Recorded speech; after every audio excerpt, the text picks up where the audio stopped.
Hello, everybody. Welcome to episode 5 of Debo Euchre. Today, we're going to be getting into seat 2 orders, whether or not we should order our partner or if we're going to be passing. And this is one of the most difficult spots to try to navigate. There's a lot of things we need to take into account, and it can be tricky. And I think it's a spot a lot of people are getting wrong. So we're going to jump into it and try to get everybody on the right track. So let's jump right into it. Start with the most simple one here. If you have the right and another one, we should be ordering. And there's not an exception, except for the all four jack hand. That's the exception, which was the exception in in a lot of things. So ignoring that, right and another one we're ordering. No matter what. Doesn't matter what. Right now I'm showing you some spades with the right and another one. Doesn't matter. Doesn't matter what the up card is. Doesn't matter what these, if I have spades, clubs, doesn't matter. Right another one we order. And actually, I just got this hand a little bit ago, right before I went to record this video. So it's timing, and I posted it and had it tested. And this hand is almost the perfect hand you can come up with that's not the four jack hand, and it still barely comes up as being better to order. So I think that's pretty strong proof. Right in another one, we're ordering no matter what. So this is what makes seat 2 really, really difficult.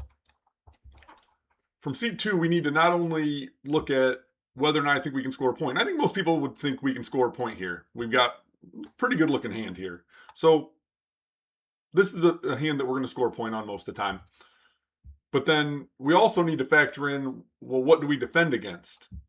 And we've got pretty good defense because we have all these aces. So it's not a hard defense where we would have like a left guarded or a right bower, but there's some defense here. And so this is what makes C2 really, really tricky, because if we pass this and our partner didn't want it, then we're not dead in the water. We've got some utility.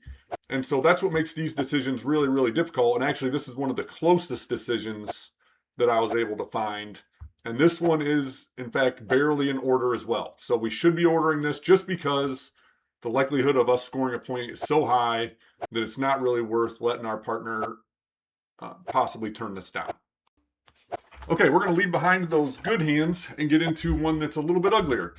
This is a hand that I think good players get right most of the time, and average players are getting wrong. So if you see this hand and you think pass, maybe we need to get you recalibrated a little bit. So if you ever heard the phrase playing euchre, it's the best I got, and then they'll order it. And usually when you're at a table like that, they don't really know what they're doing.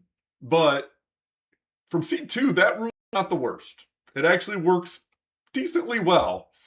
And that's not necessarily what I'm doing here. I'm looking at my defensive value. I'm looking, if you watch my first video, I made it on kind of reading the rest of your hand. So not just my diamonds. I'm looking at these clubs, spades, and hearts and what I can defend in, and I can't defend in anything. And I just think that our best chance is to just go with these diamonds. I don't want anything else. So it's the best I got.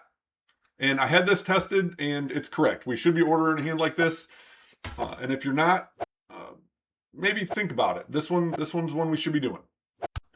Okay, so before we go too far, this is what another thing that makes seat 2 tricky. I'll show you another hand here.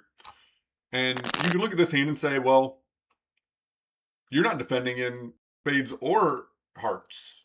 So should we be ordering a hand like this? And that's what makes seat 2 hard. No, we don't order a hand like this. There has to be a level of we're going to be able to score the point. And there's like a lane right down the middle where we're going to be trying to live. So with a hand like this, we don't want to get into that. We have to pass, even though we're not defending well. And so that's what makes seat 2 tricky. There's a point where your hand's so bad that you don't order. Then on that previous hand, it's just good enough that we do order because we're weak and everything else. But this one's so bad, we don't want to order. And so you've got to find that balance and find that line.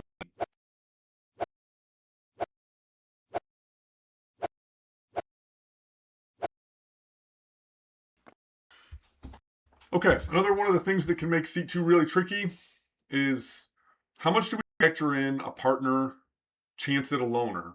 in our decision.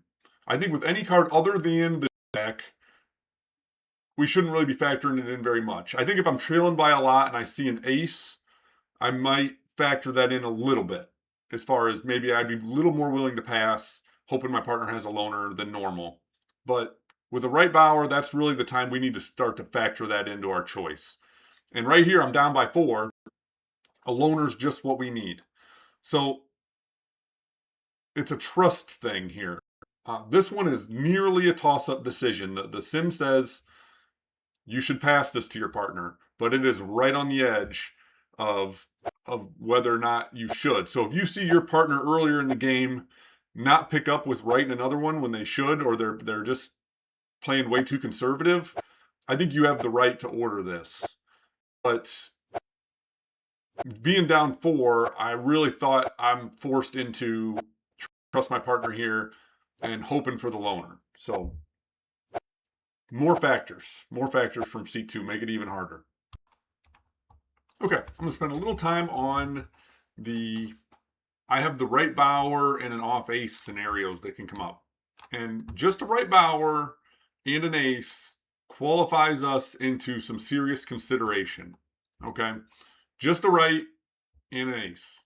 So right here, I've got the jack of spades and the ace of hearts. We can order with just that if we want to.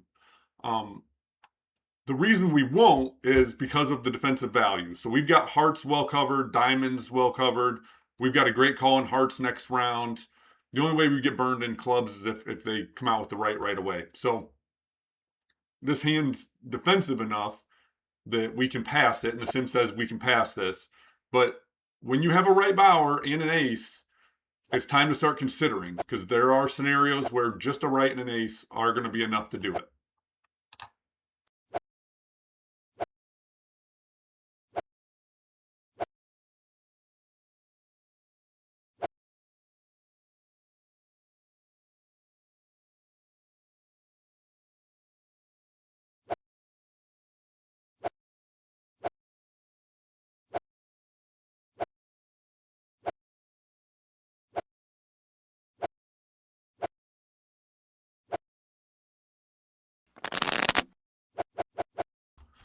Okay, I'm going to show you one more hand here.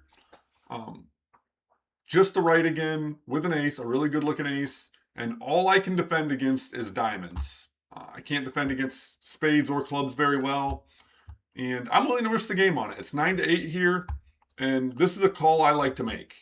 The simulation says that we should pass, but it's nearly a coin flip. And I think the reason that it says we should pass is because mouse calls next at a high rate in the computer simulation. So it'll be calling diamonds a lot in the computer. And I think in real life, I don't think you can count on that as much. So I make this call. I'm willing to risk the game on it. And I'm hoping that with a lot of these hands, I've shown you kind of the edges of what we can be calling.